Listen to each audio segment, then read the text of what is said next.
भारत एक बार फिर से राफेल के साथ वही गलती कर बैठा जो भारत ने कभी मिराज 2000 फाइटर जेट के साथ किया था। एक बार फिर से राफेल को लेकर वही सब कुछ हो रहा है जो कभी मिराज 2000 फाइटर जेट के साथ हुआ था। एक बार फिर से भारत ऐसी समस्या में फंस गया जहां भारत के लिए कुछ भी तय कर पाना बहुत ही ज्यादा मुश्किल है। भारत के फाइटर जेट की समस्या को समझने के लिए सबसे पहले मिराज की कहानी को जानते हैं। जैसा कि भारत ने 1980 के दशक में कई सारे फाइटर जेट का मूल्यांकन करने के बाद मिराज 2000 को खरीदा था। उस समय मिराज बहुत ही ज्यादा ताकतवर फाइटर जेट में से एक था और 40 मिराज 2000 फाइटर जेट के बैच ने भारत के हवाई ताकत को कई गुना बढ़ा दिया। लेकिन उस समय भी भारत की योजना मिराज 2000 को और भी ज्यादा संख्या में खरीदना और भारत में मिराज 2000 के उत्पादन की योजना थी। लेकिन तब उस समय भारत को रूस के MiG-29 का एक सस्ता विकल्प मिला और भारत MiG-29 की ओर चला गया। ऐसे में मिराज 2000 के उत्पादन की भारत की योजना पर पानी फिर गया।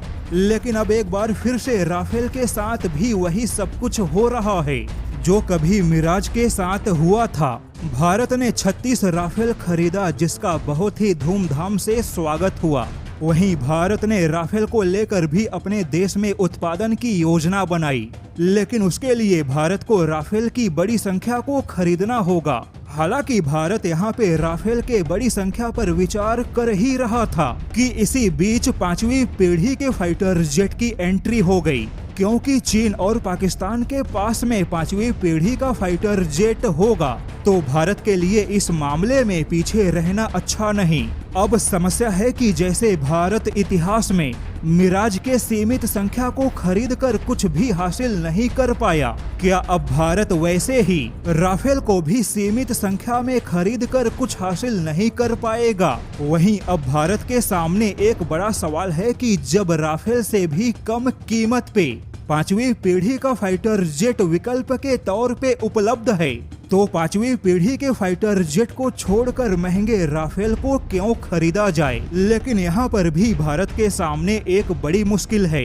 मुश्किल इस बात को लेकर है कि भारत कहीं ना कहीं रूस या फ्रांस के फाइटर जेट में से किसी न किसी एक को खरीदना चाहता है, क्योंकि भारत में रूस और फ्रांस दोनों के फाइटर जेट का इंफ्रास्ट्रक्चर मौजूद है। लेकिन समस्या है कि राफेल पर आगे बढ़ा जाए या 5वीं पीढ़ी के फाइटर जेट को चुना जाए। वहीं भारत को अपने एमका को भी आगे बढ़ाना है।